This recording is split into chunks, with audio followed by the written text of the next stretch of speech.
Okay, this is a reaction video. It's my all-time 10s. Please click like, share, and subscribe for them, and like, share, and subscribe for me. This is 10 threats made by North Korea. Now, North Korea makes threats all the time, and so I'm kind of curious to see what 10 threats they have. I think they can threaten to bomb Austin, Texas. But let's see what North Korea is doing. This 10 threats made by North Korea. Let me quickly take a look here. When this was done in 2017, so this was 5 years ago. So we'll take a look and see what a little over 5 years ago, what 10 threats they have here.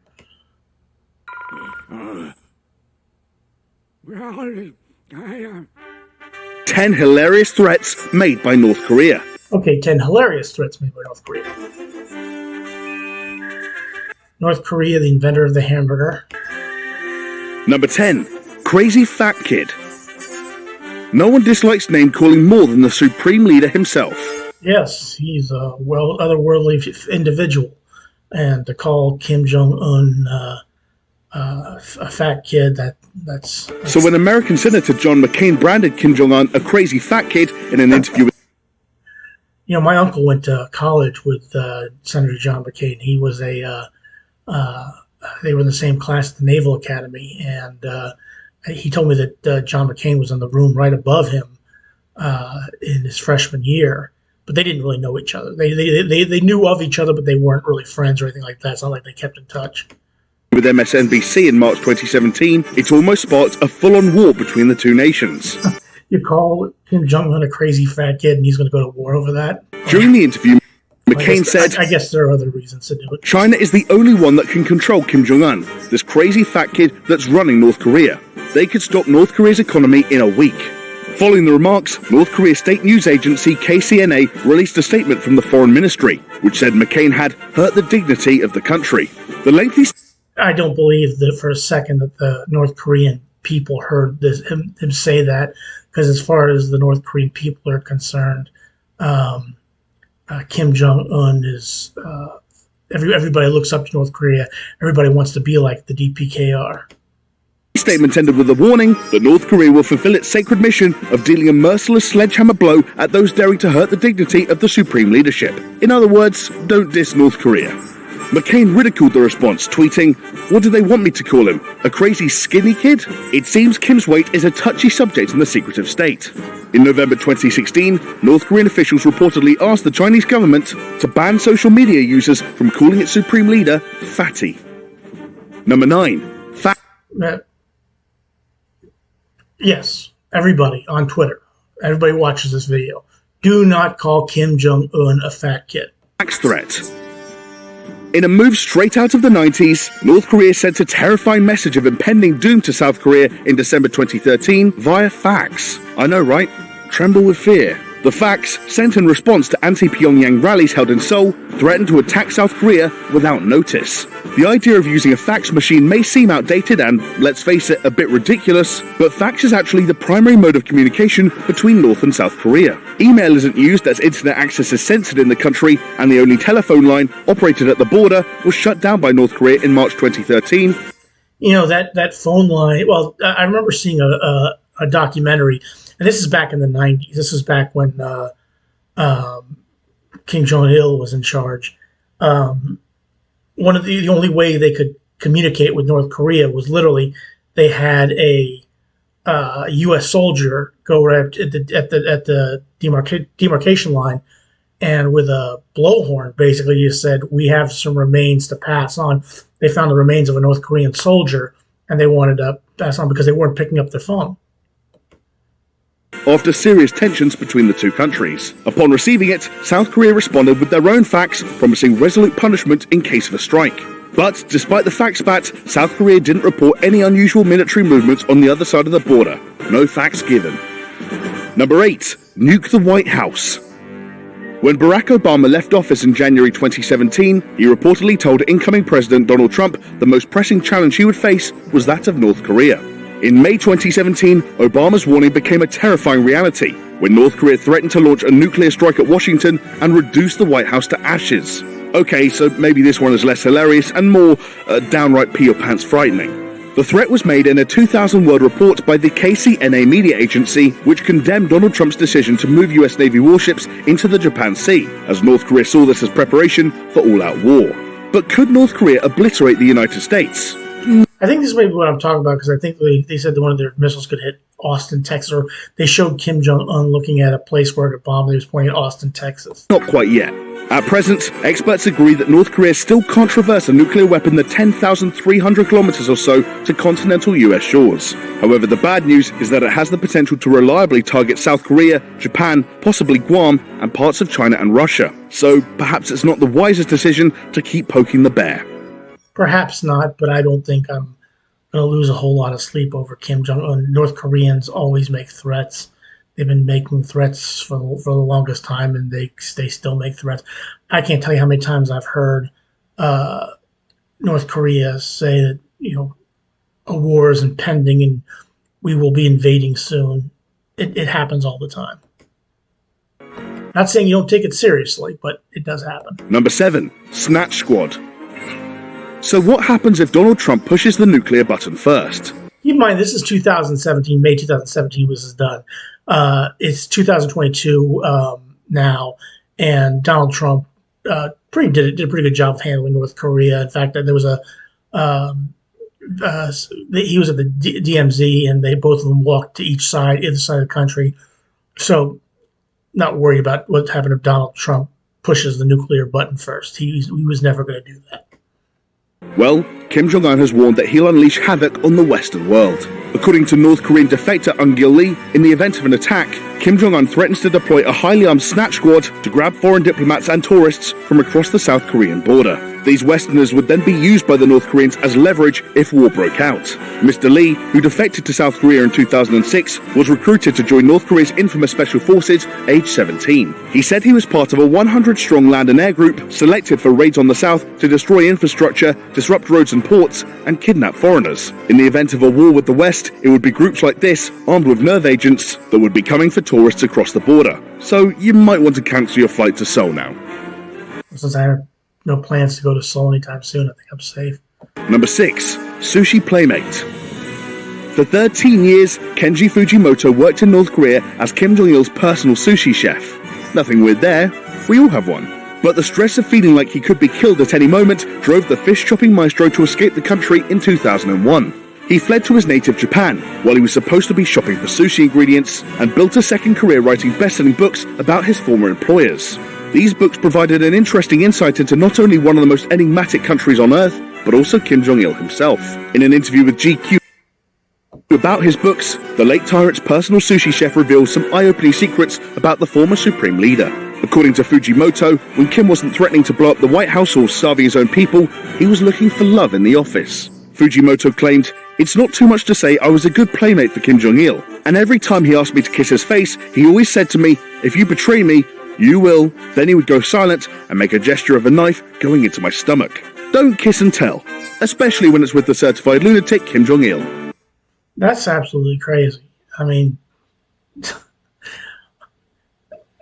starving my own people. I mean, come on. The leadership of the Kims that have been in charge of North Korea, they have done nothing to help their people, and they live a life of luxury. And yeah. Number 5. Nuke Australia. That would absolutely suck, because I'd like to go to Australia. Don't nuke Australia. Another day, another country threatened by a North Korean nuclear strike. It'd be funny if it wasn't so blooming scary. In April 2017, it was Australia's turn to be the focus of the regime's extreme rhetoric. The rogue state turned its sights down under after Australian Foreign Minister Julie Bishop said that North Korea's nuclear weapons program posed a serious threat to Australia, and what's wrong with that? Unless it was stopped by the international community. Well, yeah, I mean, nobody likes North Korea having nukes, but I don't know why her saying that would be cause for North Korea to decide they want to nuke Australia. I mean, Australia, like I said, I'd like to visit Australia one of these days.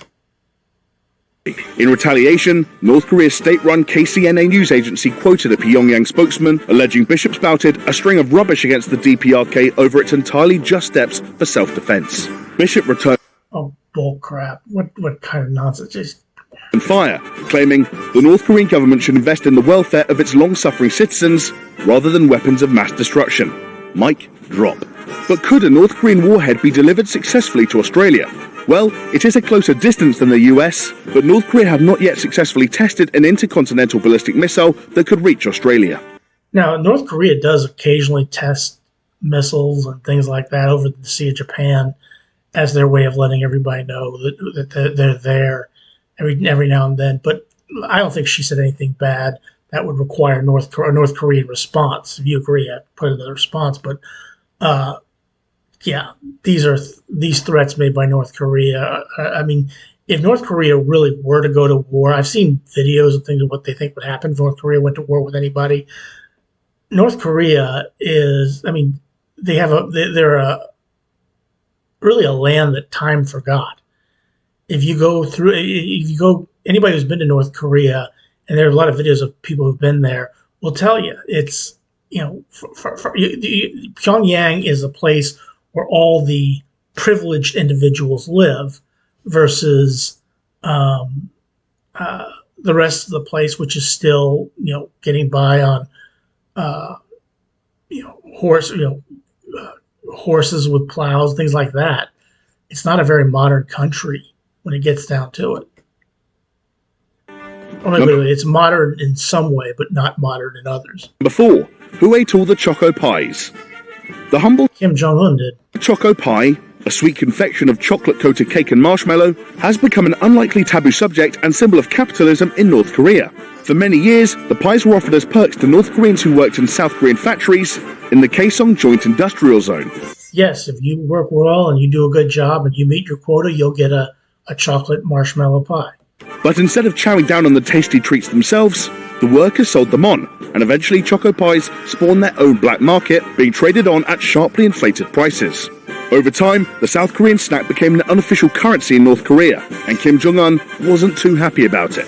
So, in May 2014, authorities in Pyongyang ordered the factory owners to stop handing them out. A few months later, isn't that something? You get this treat, Choco pie, and it's used as currency in the black market. Think about that. If I got something like that from my job, they gave me a chocolate pie or something like that, I would eat it. Okay, or I would maybe give it to somebody else who would eat it. But it's used as currency in the black market? That should tell you something. North Korea got a sweet surprise from its southern neighbour. Around 200 activists in South Korea came together to release 50 balloons filled with 10,000 Choco pies into North Korean territory. In response to the bombardment of balloons, the pie perpetrators became yet another unlikely focus of an aggressive North Korean threat, as Pyongyang warned they would shell the launch sites and kill those involved. You're threatening to kill people who are sending over some chocolate pies. That's great. Number 3. Blast that base. For years, the South Korean military has trolled North Korea by blasting a mix of world news and K-pop songs across the border, using dozens of loudspeakers to intimidate soldiers in the isolated state. Talk about noisy neighbours. But in August 2015, things took an ugly turn when North Korea threatened to blow up South Korea's loudspeakers after they began spouting anti-North psychological warfare. Seoul started up the broadcast when North Korea denied planting landmines in the demilitarized zone south of the border, which killed 2 South Korean soldiers. North Korea, who have a history of being extremely sensitive in regards to insults thrown at Kim Jong-un, viewed the broadcasts as a declaration of war. But South Korea's then President Park Geun-hye told Pyongyang to get over themselves and wake up from the delusion that it can maintain its government through threats that would only result in isolation and destruction. North Korea failed to follow through with their threat, and in February 2017, South Korea used the speakers again to blast the news of Kim Jong-nam's murder across the border, as the North state media remained quiet on the killing. Number 2. Propaganda Warfare 3. It's no secret. That's one of the big things about North Korea is their propaganda. I did a video where I showed a propaganda of what they have of an American soldier. One American soldier is holding this woman back. The other American soldier is holding an infant. Presumably it's the mom, and it's her child, and they just throwing it down a well to kill it.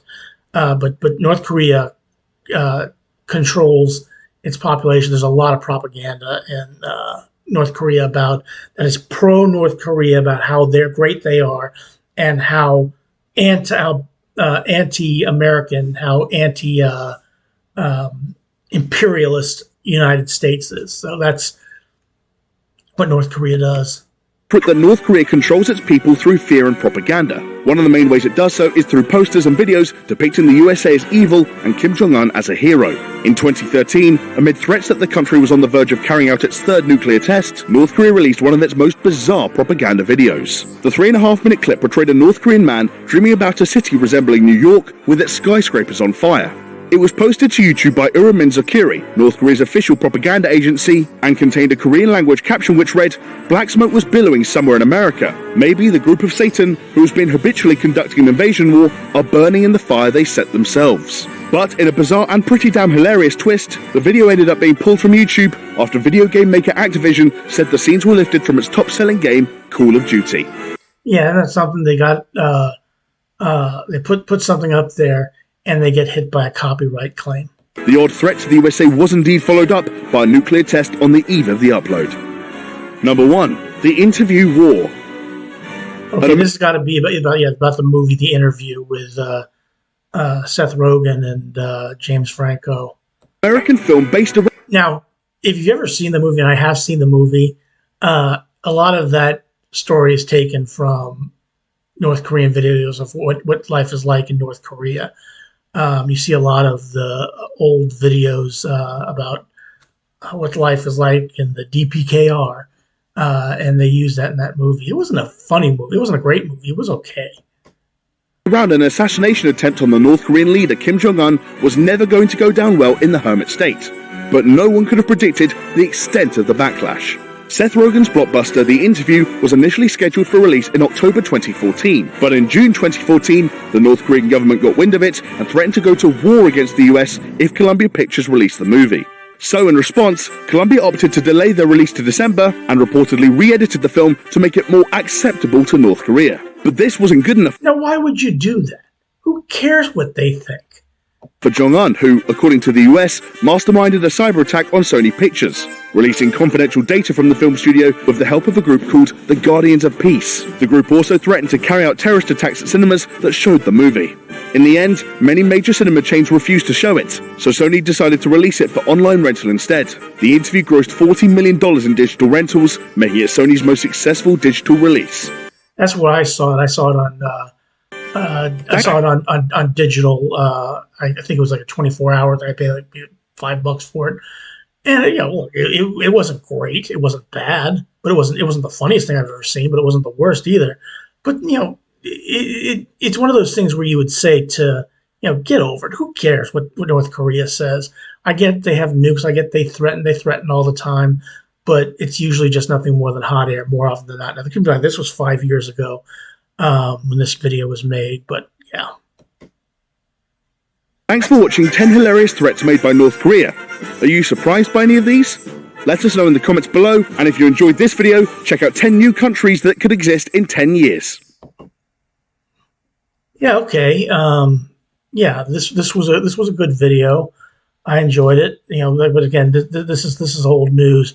This is by All Time Tens. Please click like and share and subscribe for them, and please click like, share, and subscribe for me. But this was a good one. I enjoyed it. Thanks for watching, and have a good rest of your day.